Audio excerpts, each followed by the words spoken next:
Church production systems are highly important to many churches, and we learned that this week when our QSys core died. One of the most important things for churches is on Sunday mornings, you want your live stream and your video feed to be throughout the building with no interruptions. And we've had tons of problems in the past just due to faulty cables, long SDI runs, and all kinds of video converter problems like that. Today, Ubiquiti of all companies decided to step in and solve that problem. This is the EAV bridge, and this is the latest addition to the enterprise audio video line that Ubiquiti has, and this is going to solve so many problems for us here at my church, and I'm excited to share with you how you can use it in your church as well or other live production environments. So let's begin by talking about ports. This thing has two HDMI ports, one in and one out. It has a USB-C port, which can also carry audio. It has an infrared port, which is pretty cool. And it has two XLR ins and two XLR output ports as well. And the inputs do work as combos with 1/4 inch as well, which is really nice to see. This is a PoE powered device. This allows you to take a video feed from up here in our control booth all the way throughout the church with one Ethernet cable in between. And this just runs video over your network. And for full transparency, yes, Ubiquiti did send two of these EAV bridge units to us to test, but I am allowed to, of course, share my own opinions on what I like or don't like about the device. These are $300 each. And honestly, they're not too bad for what they are, especially compared to a Blackmagic product where you could do SD2110 over the network. So without further yapping, let's go ahead and adopt these into our network, see what they can do, see how we can use them in this church. I have great ideas of where we have pain points already with video throughout our building. So today we're going to go ahead and solve one of those problems by having a transmit and a receive end of that connection. This is going to carry audio, this is going to carry video, and we're going to do this all with these EAV bridges. So the reason this device matters in a rack like this or in a church like this is because usually getting the video feeds from a rack like this with a video switcher to the rest of your church, it usually means you have long SDI cable runs, and those are annoying and those are expensive, and those add a lot of failure points as well because you have to adapt to and from SDI typically. So this video is not just a matter of does this device turn on, this is actually solving a real problem that we do have. We want to consolidate our video infrastructure a little bit, not have to have long SDI runs, and we can start to rely more on network-based video transmission and receiving throughout the building. Let's go ahead and hop on here on the UniFi controller and see what we can do to get this adopted. And we are here inside of the UniFi network controller out of all places. I thought this was a Connect device, but this is a UniFi network device. So we're gonna go ahead and adopt the EAV bridge. Right off the bat, it looks like we do have phantom power support, which is sweet for those XLR ports, so that's nice to see. In terms of settings, they seem pretty minimal right here, but the device could still be updating. It does say for proper operation, jumbo frames must be enabled on the upstream switch. And right off the bat, I will say jumbo frames is an interesting thing to see because if you know anything about Dante or other Pro AV hardware, jumbo frames is something that is not typically supported on that network. Our other device is booting up inside of the rack. It's sitting right on top of our AI key. So we should have both of them showing up in the software here in just a second. All right, so now we have a screen that displays the output from the EAV bridge, and I'm updating the other one still. The update is almost done. But in the meantime, what I do want to do is show you guys the new menu on the UniFi Network application that we have successfully unlocked by getting an EAV bridge. So if we go into our port manager over here, we can go now to a brand new tab called the AV Manager. This is a whole new section of UniFi Network I've never explored before, so we're going to try it out today. So here is our testing environment. We have this one set up as an output and the other one set up as an input. On UniFi Network, they're labeled as transmitter and receiver. The AV Manager allows us to assign audio inputs, outputs, transmitters, receivers, etc. We can do that all in the AV Manager. So we're going to go ahead and assign a video output from the transmitter, and we'll click on our receiver.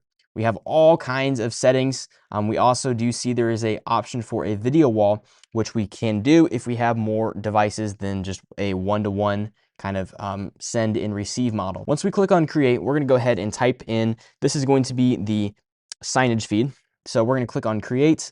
And now once this is created and applied, we should be able to see signage appearing on our screen. And this signage is from a UniFi display cast light. So that device is outputting an HDMI feed with my logo on it. And yes, there we go. So by the looks of things, this is a very simple setup of a transmit and receive connection. I did turn on jumbo frames just on the switch just to get a connection. That way UniFi Network would stop complaining. But yeah, so that is the AV Manager in the UniFi Network.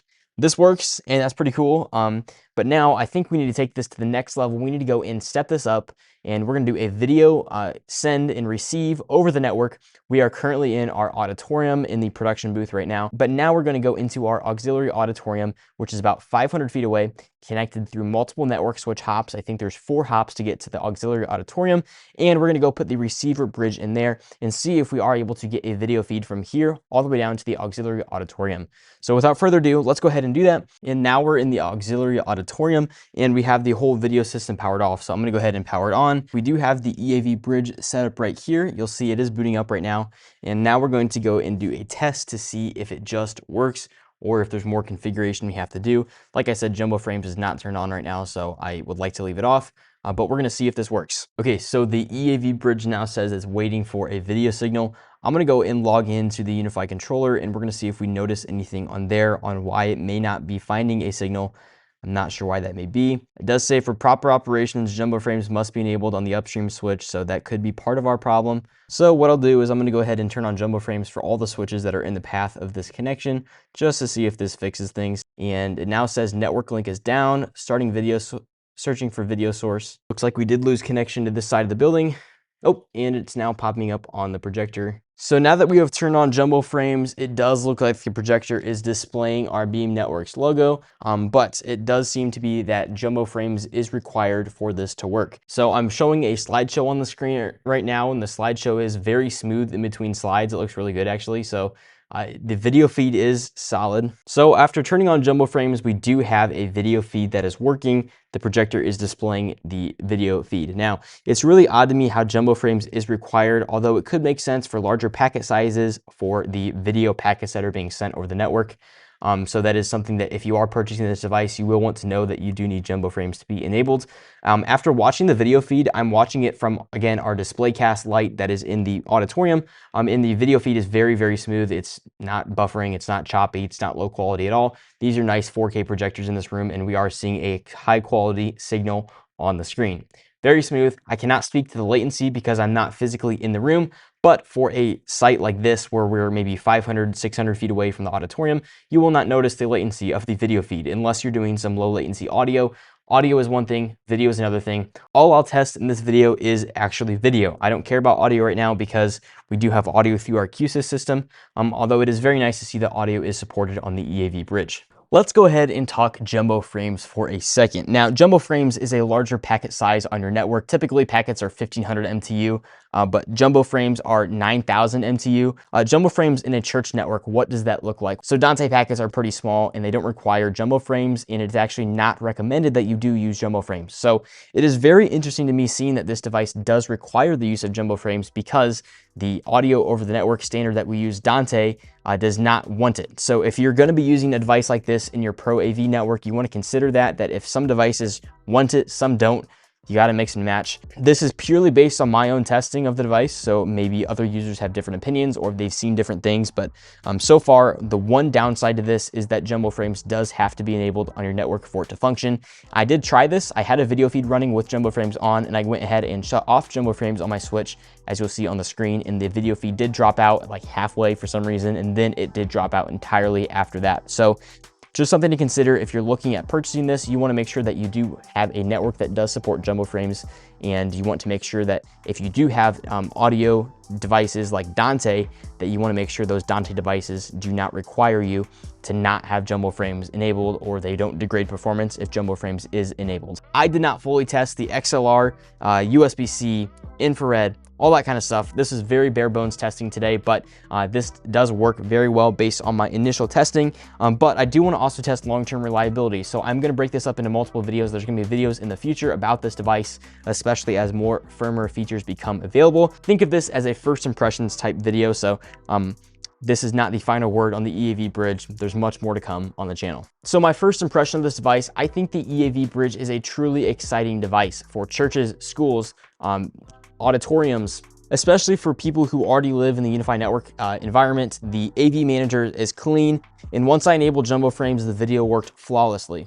The software support is still very early on this device, so This is very, very new. I will say as well, if you do have a mixed Pro AV network, let's say you've got some Netgear stuff, you got some Ubiquiti stuff, I'd be careful mixing and matching vendors with stuff like this. You really want to make sure you have a solid network infrastructure set up. That way you're not going to run into small little problems with devices like this. So who is this for? Why would you buy this? Well, I think this is specifically very nice for smaller venues or churches or schools. If you have one-off scenarios where you got to get video from point A to point B, it's about $600 to get video over the network. And if you compare this to stuff like SDI, you're gonna have $50 per converter times 2, that's 100, plus cabling, time to run the cables, putting ends on the cables, all that kind of stuff. It adds up pretty quickly. So this is very nice. It's scalable as well. If you have a video source in multiple destinations, you can easily send it to multiple destinations. So that's nice as well. And this does not replace everything SDI yet. It does not do video processing or anything like that compared to what our ATEM video switcher does, but it could solve some annoying distribution problems for now. A little bit of a longer video today, but I appreciate you watching and I want to hear your thoughts about this device. So please leave a comment down below. That is all I have, so thank you for watching. Have a great day. I will see you all in the next video.